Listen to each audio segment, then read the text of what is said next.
Knuckman of Agora Financial joins us now for the weekly options alert. Let's get to your trader talk, Alan. It's been a great couple of weeks. You got to use this comeback climb as an opportunity to take some of the profits off the table at these levels. Right. When you look at the market, I mean, here we are, close to 26,000. Straight up move. Close to 2,800 yeah, it's on been the incredible turnaround in the markets here. 2019 has been great, but it's about money management. So last week, I wanted to talk about, we took profits on some of our positions, and we made some big gains because not only were we buying options, but we had limited risk, and you got an extra positive return by buying these in-the-money options. Well, that's been unbelievable, and it doesn't happen all the time, but you actually have been on quite the winning streak. Quite the tear. So last week... What's the secret sauce? Well, the secret sauce is not so much the stock, it is the underlying stock, but it's also the strategy.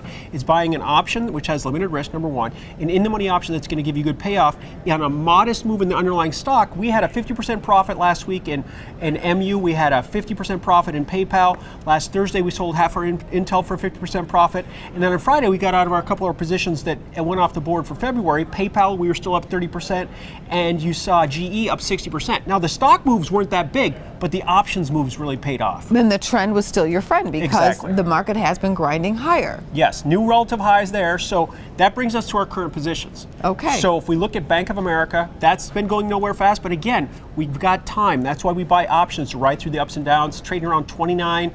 We've got the 28 call, so let's see if it can break out and get to 32. So let's see if that can make another move. And fair to mention, the market can always change direction at any given moment, so you have to be very nimble, and that, again, is why you use options. Exactly. So we use these shorter term options. The second play that we're still in here is Intel. We've got the second half of the position. We're up about 70%. I'm shooting for 100%. Now, that seems very outlandish, but again, a small move in the underlying stock. We saw Intel break out from the $45 to $50 channel. That target's 55, so that would give us our payoff. That's what we're looking for. Your trade trigger for this week is? Again, AMD.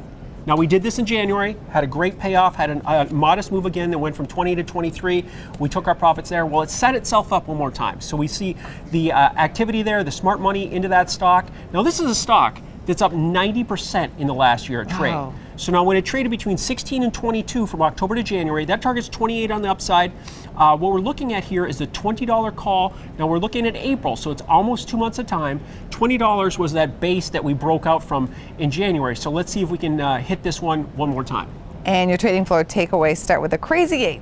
Yeah, 8 straight weeks up in the Dow. So that's an amazing move. And now we're only 4% away from the all-time forever top. 70% off. I always come back to this. The fear factor has floundered, and we're down here to levels that we hadn't seen since October.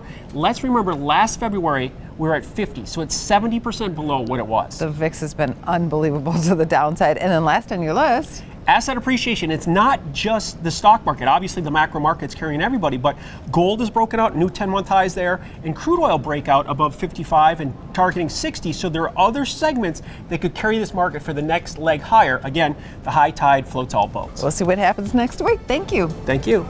Check out businessfirstam.com to find out where to see our entire show. And don't forget to like, follow, and share Business First AM.